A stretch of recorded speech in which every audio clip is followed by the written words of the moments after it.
خۆتان دەزانن وەفدی دانوستکاری حکوومەتی هەرێمی کوردستان کە بە سەرۆکاتی بەڕێزکا قوبات تاڵەبانی و ئەندامەتی بەندە و وەزیری دارایی و بەڕێزکا خالید شوانی و سەرۆکی دیوانی ئەنجومەنی وەزیران و سکرتێری ئەنجومەنی وەزیرانە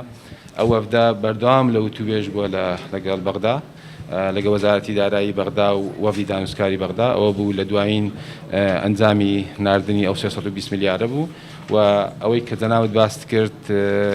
ڕاستە بەڕێک سەرۆکی ئەنجومەنی وەزیرانی عێراقی داوەتی وەفدەکەی کردەوە ئینشاءڵڵا تا ئێستا کاتەکە دیار نییە بەڵام لە زووترین کات سەردانی بەغدا دەکەین بۆی بگەینە درافتی کۆتایی هەرچەندە ئەو درافتەی کە حاضر کرا تا دەتوانم پێی برێم کۆتاییە بەزمایە ئیتفاقی نهایی لەسەر بکرێت و بکەویتە بواری جێبەجێکردن لۆمانکانی داهات و خۆتەنزان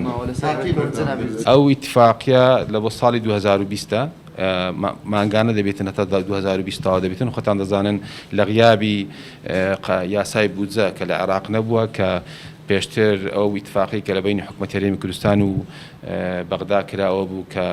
ئەو درافتە یان ئەو ئیتفاقیە بکسێتە ناو یاسای بودجەی 2020 بەڵام بەداخەوە ئەو وەزعانەی کاتە پێش هەڵوەشانەوەی حکوومەتی عێراقی و خۆپیشاندانی هاوڵاتیان ئەوە بوو یاسای بودجە نەچوە پەرلەمان لە غیابی قانونی بودجە و یاسای بودجە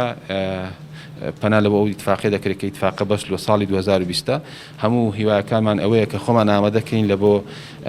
یاسای بودجەی 2021 کە بتوانین هەموو مافە دەستوریەکانی حکوومەتی هەرێمی کوردستان و خەڵکی کوردستان لە ناو یاسا کە ئەوەی بە جێرەی دەستور بۆمان تەزبیت کرایە تەزبیتیکەین هیچ ئەوەی باسم کرد مەوعیدێک تەحدید نەکرایە بەڵام وەفدی هەرێمی کوردستان هەموو کات ئامادەیە کە سەردامکە بەس خۆتان دەزانن دوونێ بەڕێز کازمی گەڕاوە لە ئەمریکا وەفدەکەی کە وەزیری دارایی و هەمووانەی معنی بوون لە مەوزوعی مفاوەزات لە بەغدا بوون هەروەها وەفدی هەرێمی کوردستانیش کە لە ئەمریکا بوو گەڕانەوە بۆ پێویست دەکاتن ئەوان مەوعیدێکمان لۆدانێنە جە کۆتایی و هەفتە بیان سەرەتای هەفتەی داهاتوو بێتەوە وەفدی هەرێمی کوردستان بچێتەوە بەغدا بەس هەوەش تاکیدم کردەوە کە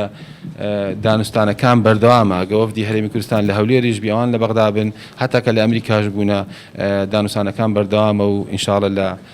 هەفتەی داهاتوو شتەکان کۆتایی پێدێ